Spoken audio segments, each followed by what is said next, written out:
बहुत समय पहले की बात है। एक गांव में रामू नाम का एक गरीब लकड़हारा अपनी पत्नी गौरी और बेटे छोटू के साथ रहता था। दिन भर जंगल से लकड़ियां काटता, गांव में बेचता और जो थोड़े पैसे मिलते उसी से घर चलता। एक साल बहुत बुरा आया। न बारिश हुई न फसलें उगी। गांव में अकाल पड़ गया। घर में चावल का एक दाना भी नहीं बचा। गौरी के आंसू नहीं रुकते थे और छोटू भूख से तड़पने लगा था।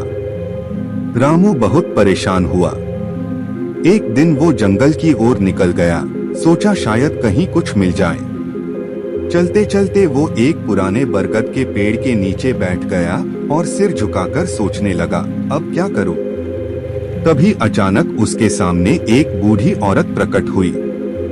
उसके हाथ में एक छोटी सी लकड़ी की चक्की थी।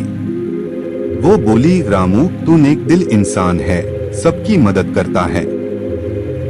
ये ले, ये जादुई घड़ी है। जब भूख लगे कहना, चल मेरे घड़ी चावल निकाल और ये चावल उगलने लगेगी।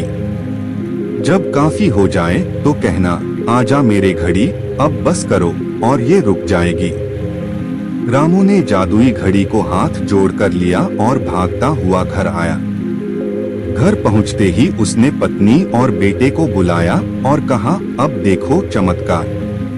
फिर बोला, चल मेरे घड़ी चावल निकाल। और सच में चक्की से बर्फ जैसे सफेद गर्मागर्म चावल निकलने लगे।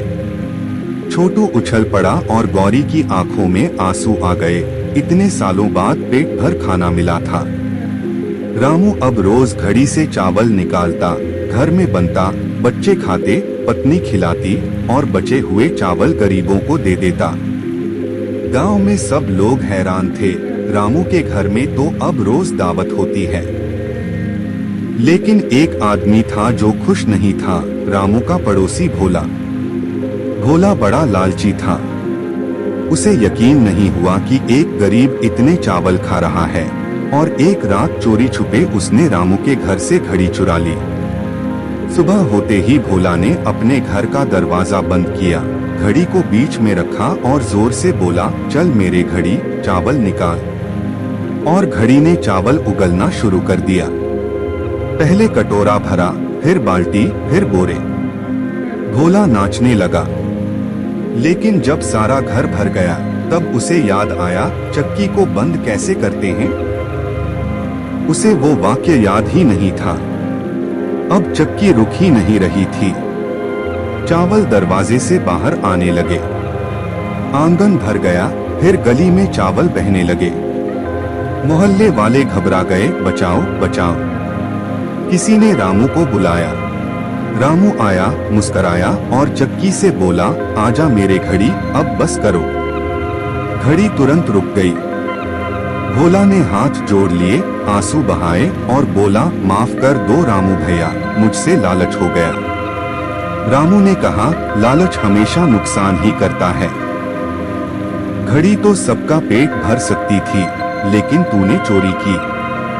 रामू चक्की लेकर घर चला गया। अब वो पहले से भी ज्यादा लोगों की मदद करता था।